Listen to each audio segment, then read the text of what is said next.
खुन्ने भी सेके जाएंगे और तबीयत भी दुरुस्त की जाएगी। और फैसल साहब फरमा रहे थे बार बार कि जी देखें बड़ी तहजीब से बात होनी चाहिए, फलां करनी चाहिए। वो बात हो रही थी दहशतगर्दी के हवाले से, उस पर भी मैं आ रहा हूँ। तो ये बात प्राइम मिनिस्टर ने कोई पहली दफ़ा तो नहीं की और ना ही पहली दफ़ा PTI ने रिजेक्ट किया। जब वो इक़्तिदार में थे तब भी वो यही कहते थे कि ये चोर हैं, ये डाकू हैं, हम इनसे बात नहीं करेंगे। जब वो इक़्तिदार में नहीं है तो अब वो कह रहे हैं हमें पेश करें 180 सीटें हमारी, हमारा लीडर बाहर लाएं, हमारे प्रिजनर्स बाहर लाएं। तो ठीक है, फिर खड़े तो वो वहीं पे है ना कि गुफ्तगू के लिए प्राइम मिनिस्टर ने जब एक ऑफ़र की, आपको पसंद नहीं है तो फिर दो ही तरीके होते हैं ना कि फिर आप अदालतों से रिलीफ ले लें जो कि बेमिसाल है और मिल रहा है, और फिर आप अपने लीडर को बाहर ले आएँ। एक है कि जब आप कहते हैं कि हम बिजली चली जाए तो ओवन की तरह का हो जाता है मेरा रूम, और प्राइम मिनिस्टर अगर कहते हैं, एक प्राइम मिनिस्टर वो भी थे, आपको याद होगा, जो अमेरिका में खड़े होकर कहते थे कि मैं तुम्हारा AC उतरवाऊंगा और तुम्हें बताऊंगा मुंह पे हाथ फेर के। तो ये बड़ा फ़र्क है रवैयों में। आप अपने स्टैंड पे रहें, अपने मौक़िफ़ पे रहें, कोई नहीं कहता कि आप बात बदल दें। लेकिन अगर मुल्क की बात है कि जैसे अज़्म इस्तेहकाम एक लॉन्च किया गया है, सिस्टम के विजन है, स्ट्रेटजी है, हिकमत अमली है, उसकी आज कुछ मैंने एक बैकग्राउंड रिपोर्ट भी दी है कि उसकी वजह क्या बनी है कि 126 दहशतगर्दी के खिलाफ इंटेलिजेंस बेस्ड ऑपरेशन 6 महीने से तकरीबन रोज़ाना हो रहे हैं कि इतनी बड़ी तादाद में। मौलाना फजलुर रहमान ने भी कहा कि जी साउथ ऑफ दी KP में मगरिब के बाद थाने बंद हो जाते हैं। एक इन्फिल्ट्रेशन है बाकायदा। $8.5 अरब का अमेरिका असला छोड़ के गया हुआ है। 3000 अरब डॉलर उसने अफगानिस्तान पे खर्च किए और नाकाम हुआ। यहाँ हम मुसलसल जितनी हमारी फौज है, हमारे लोग हैं, वसाइल हैं, लड़ रहे हैं, उसके खिलाफ, हमारे खिलाफ इंडिया है, मुसलसल पैसे लगा रहा है। हमारे दोस्त नुमा दुश्मन जो गवादर पोर्ट को नहीं चलने देते वो मुसलसल पैसे लगा रहे हैं कि भाई किसी तरह हम फंसे रहें बलूचिस्तान और KP के अंदर। ऐसे में हम अपनी फौज को मतून करना बिल्कुल अव्वलीन फरीदा समझते हैं, इधर उधर की एक आधी बात करके कि नहीं जी असल में तो यही मसला है, फलाना है। हमारी आदत है ना, हम बात करते हैं जी जी। तो ये बात कही जाती है ना कि ये बातें सारी अच्छी तो नहीं है। हम स्मगलिंग पे भी बात करते हैं कि 11,000 लीटर से अब 6,000 मिलियन लीटर डेली पे आ गया स्मगलिंग का, तकरीबन वो 40% कम हुआ है। कुछ चीजें बेहतर हुई हैं जिसकी वजह से मईशत भी बेहतर हुई है, कुछ गलत भी हो रही हैं और कुछ ठीक हो रही हैं। लेकिन मुल्क को चलाने के लिए तो बात तो करनी पड़ेगी ना। अगर आप एक बराह रास्त ऑपरेशन 2 कर चुके, अनाउंस कर चुके, फौज लोगों को डिस्प्लेस पर भी किया, फौज ने वापस आबाद भी किया, चिलगोजों के बाग लगवाए हैं बाकायदा बड़े बड़े वज़ीरिस्तान में, सब कुछ किया है कि लोगों की रिहेबिलिटेशन भी हो, कारोबार भी हो।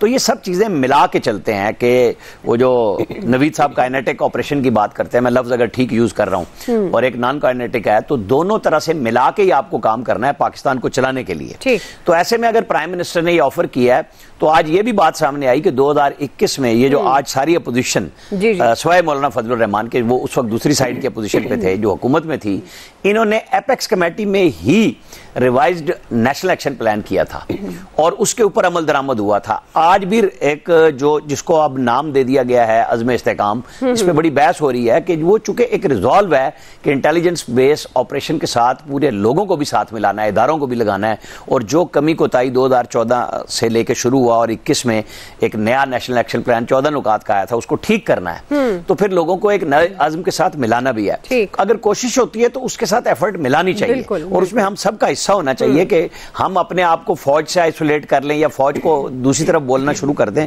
तो वो भी ठीक नहीं है। ये बहुत सारे, आप सीरिया की मिसाल देख लें, वहां 10% दहशतगर्दी हमारे मुकाबले में हुई और मुल्क तबाह हो गया। फौज मजबूत होना भी जरूरी है, मुल्क के इदारे भी हैं, सियासी जमातें भी हैं, लेकिन बातचीत से ही मसाइल हल होंगे। जी आया साहब, ये तो बात दुरुस्त है, बातचीत से मसाइल हल होंगे। आपके ख्याल में ये अब जिस तरह से प्राइम मिनिस्टर ने एक पेशकश की, मुज़ाकरात की, और फिर वो जब आए और जाकर सबसे मिले भी सही, इंडिया में भी यही हमने देखा, मोदी जिस तरह से जाकर ऑपोजिशन से मिले हैं, आपके ख्याल में क्या एक जो सियासी टेम्परेचर की हम बात करते हैं कि उसको कम करने की ज़रूरत है, और वो तभी होगा जब आप कम से कम इतने तो मरासिम होने चाहिए इनके आपस में, क्या एक दूसरे को सुनने का हौसला हो, बातचीत कर सके फर्दा, मतलब स्टेट के लिए, स्टेट के इंटरेस्ट के लिए। तो आपको लगता है कि ये वाकई सियासी दर्जा हरारत कम हो सकता है अगर पाकिस्तान तहरीक इंसाफ इसको वेलकम करती है?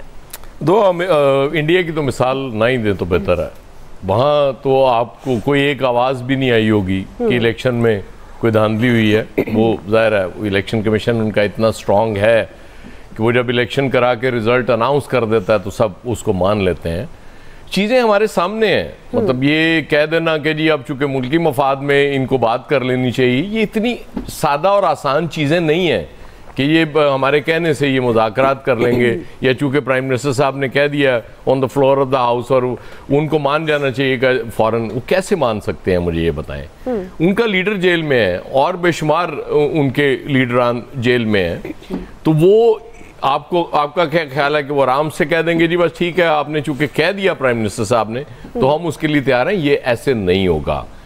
ये मुज़ाकरात जो भी होने हैं ये वहां से शुरू होंगे, अडयाला से शुरू होंगे, उसके बगैर कोई मुज़ाकरात ना आगे बढ़ सकते हैं ना कामयाब हो सकते हैं। ये सीधी सी बात है।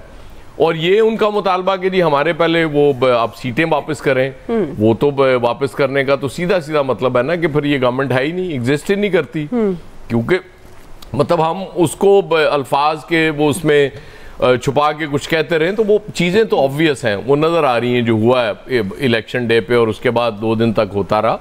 मतलब एक वो जो क्लासिक एग्जांपल तो उसमें वो थी ना ख्वाजा आसिफ के हल्के की कि 5 पोलिंग स्टेशन रह गए और जो रिजल्ट आया उसके बाद तो किसी शक की गुंजाइश ही नहीं रहती। मुज़ाकरात बिल्कुल होने चाहिए, मतलब इससे कोई इनकार नहीं कर सकता। इस मुल्क के मामलात भी ठीक होने चाहिए, मईशत को भी स्ट्रॉन्ग होना चाहिए, ट्रैक पे आना चाहिए, इससे कौन इनकार कर सकता है। सबसे ज्यादा भुगत तो आप और मैं रहे हैं ना, जब ये अभी भी जो बजट आया है इसमें सबसे ज्यादा तो टारगेट पे हम हैं। इसके बावजूद हम कहते हैं कि जी वो चीजें ठीक होनी चाहिए, मुज़ाकरात होने चाहिए, बिल्कुल ऑपरेशन भी होने चाहिए। क्यों नहीं होने चाहिए? अगर आपको फील हो रहा है कि दहशतगर्द उनकी तादाद बढ़ती जा रही है या ताकत बढ़ती जा रही है, मेरा सिर्फ ये सवाल होता है ना कि हम डिले क्यों कर देते हैं चीज़ों को। ये तो ऑन गोइंग प्रोसेस होना चाहिए कि बस साथ साथ आप चीज़ें निपटाते जाएं। लेकिन हम शायद मतलब कुछ और इश्यूज में ज़्यादा मसरूफ हो जाते हैं और हम कहते हैं कि यार ये इस इशू को बाद में देख लेंगे, इसको फिलहाल आप बैक बर्नर पर डाल दें। इस तरह से चीज़ें ठीक नहीं हुआ करती। ये बिल्कुल एक कॉन्टिन्यूस प्रोसेस है, आप इस पे काम करते रहें। जैसे पॉलिटिशियंस, अब वो जो भी हारता है इस मुल्क में होता तो ये हमेशा उसको फिर शिकवा होता है, लेकिन जब कोई इलेक्टोरल रिफॉर्म्स की बात हो उस तरफ हो तो ये फिर पीछे हट जाते हैं। फिर पता नहीं इन पे कहां से प्रेशर आ जाता है कि जी बस ठीक है हमने ये नहीं करने। वो जो मैं कल अर्ज कर रहा था ना, जब आप नए इदारे बनाते हैं ना, जैसे आपने नैब बना दिया जी सॉरी चाहता हूं, उसका नुकसान क्या होता है? फिर जो रूटीन के इदारे काम कर रहे होते हैं फिर उनको पता होता है कि यार ये स्पेशल बनाया इन्होंने, ये देख लेगा, हमने तो गवर्नमेंट ने जो कहना हमने करना है। हमारा सबसे बड़ा अलमिया ये है कि हमारे तमाम इदारे किसी पे आप एतबार नहीं कर सकते। आप कहें जी कि गवर्नमेंट ने कहा जी FIA कर लेगी,